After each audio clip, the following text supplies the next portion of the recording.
muy gracias por la invitación y darme la palabra. Yo les platicaré que desde pequeña mi papá siempre nos explicó cómo había pasado durante la guerra civil, que era lo que había vivido, y todo su trayecto por Francia hasta llegar como exiliado a México. Mi papá nació aquí en Benifayet, lo que platicaba sobre él, platicaba sobre su familia, pero de una manera sumamente triste hablaba de que tenía un hermano, el más pequeño de todos, Francisco. Francisco había sido deportado en Mauthausen y asesinado en Rusia. Con la finalidad de transmitir la historia de mi familia a mis hijos, y como de costumbre uno de joven no hace caso a lo que dicen los papás, comencé a tratar de reconstruir la historia de mi familia, ver por dónde habían pasado, qué era lo que había pasado, y también tomando en cuenta a otros miles de españoles que vivieron las mismas circunstancias. En relación a mi tío Francisco, todo pasó, como dice Amparo, a veces hay coincidencias. Mi hijo, el más pequeño, decidió hacer una visita a Mauthausen. Mi hijo sabía que su tío, que uno de mis tíos, había sido asesinado ahí.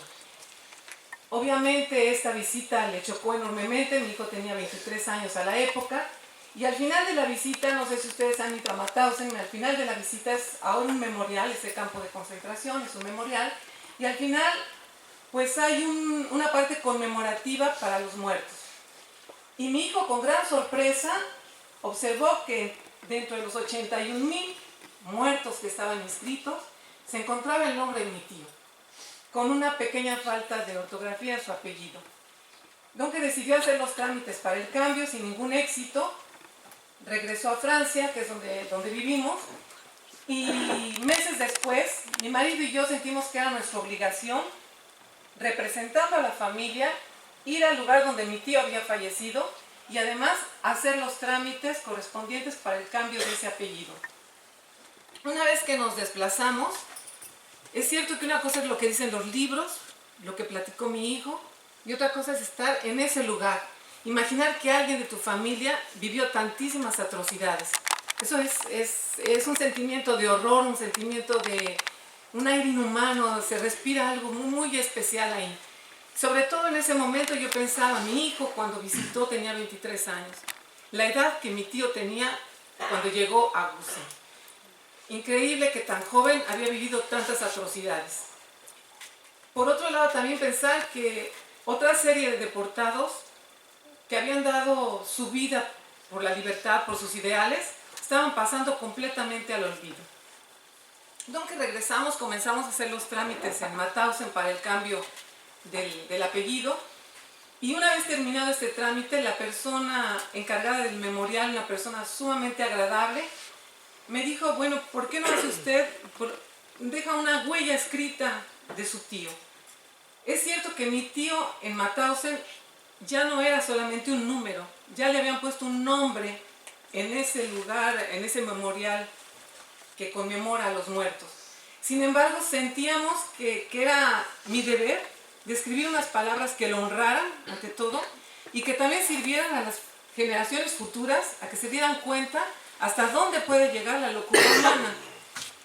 Entonces empezamos a trabajar esto, mi esposo y yo, y no se pudo hacer esta biografía, porque fue una biografía lo que escribimos, sin la ayuda de su sobrina, que a la época tenía 94 años, Avelina Ronchera Margalet. Y gracias a ella, que a pesar de su avanzada edad, nos platicó qué era lo que recordaba de su tío. Ella era muy pequeña cuando vio a mi tío, pero nos platicó esto, sumado a los documentos oficiales nazis que el memorial nos había brindado, nos sirvió para estructurar una muy corta biografía que aparece actualmente en el libro conmemorativo del Espacio de los Muertos. Ustedes se deben de preguntar por qué Rocío platica todo esto, a dónde quiere llegar. Resulta que 2 años más tarde, y recuerdo muy bien la fecha, un 16 de agosto del 2019, recibo yo un mensaje de una persona, Amparo Tre. Yo no conozco a esa persona. Y me dice que leyó lo que estaba escrito en el memorial y que en Benifayet están interesados en mi tío. Es cierto que cuando uno recibe un mensaje así de internet de alguien que uno no conoce, se cuestiona, llamo, no llamo, ¿qué hago? Bueno, finalmente, el azar del destino, no reflexioné tanto, no crean. Llamé inmediatamente casi, después de unos cuestionamientos, y inmediatamente hubo un contacto excelente con Amparo.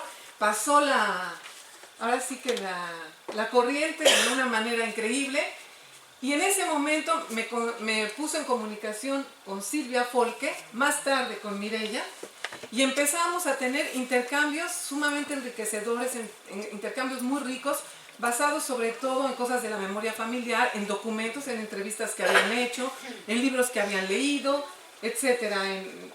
Entonces empezamos a hacer ese intercambio. Desde luego el equipo de Benifayet hizo una investigación sumamente minuciosa que siempre en todo momento compartió conmigo. Yo lo único que puedo decir es que hoy en día la biografía de mi tío se ha enriquecido enormemente. Por un lado están los libros, entre ellos el de Carlos Fernández, el de Roy, el de Massaguer, que me han ayudado a ubicar a mi tío en ciertos eventos que en ese momento que estaba mi tío se produjeron y que están muy bien detallados, sobre todo Massaguer, que platica todo su trayecto y llegó en el mismo grupo que mi tío, entonces podemos ir ubicando cómo vivió esos momentos. Esa es la primera parte para enriquecer la biografía. Pero por el otro lado, los datos de esa investigación tan minuciosa que han hecho aquí me han servido para conocer a mi tío de manera más personal, realmente para conocerlo y valorar todo lo que ha pasado con él, pero realmente de una manera personal, y darme cuenta que muchas de las dudas que habían existido en la familia, gracias a la investigación que hicieron ustedes, las pude resolver, como el motivo de la muerte de mi tío, que los nazis daban un motivo que inventaban, a la familia le dieron otra versión, y pues ahora podemos conocer realmente qué fue lo que pasó con mi tío. Aunque por un lado entonces lo que quiero es simplemente terminar agradeciendo enormemente el trabajo, todo el esfuerzo, la dedicación y el amor y de verdad que el compromiso que han tenido todo el equipo de Benifayet para poder lograr que nuestros 4 deportados no pasen al olvido. Tanto Francisco como Antonio, como Tomás y Joaquín, que realmente no pasen al olvido. Y lo único que yo quisiera, desearía que las generaciones futuras conozcan a nuestros 4 deportados, que hablen de ellos, que los valoren, que tomen conciencia que se pueden repetir todos esos salvajismos.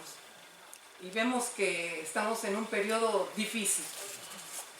Yo pienso que está en manos de la juventud, como en el caso de Mireya, de impedirlo, gracias con sus trabajos, con su participación, y de crear sobre todo un mundo mejor. Entonces muchas gracias al Ayuntamiento de Benifayet por todo lo que está haciendo para que este homenaje sea posible, por todo el apoyo que ha brindado al equipo de Benifayet, a Amparo, a Mireya, a Gema y a... Yo estoy emocionada, y a Silvia. Muchas gracias por todo.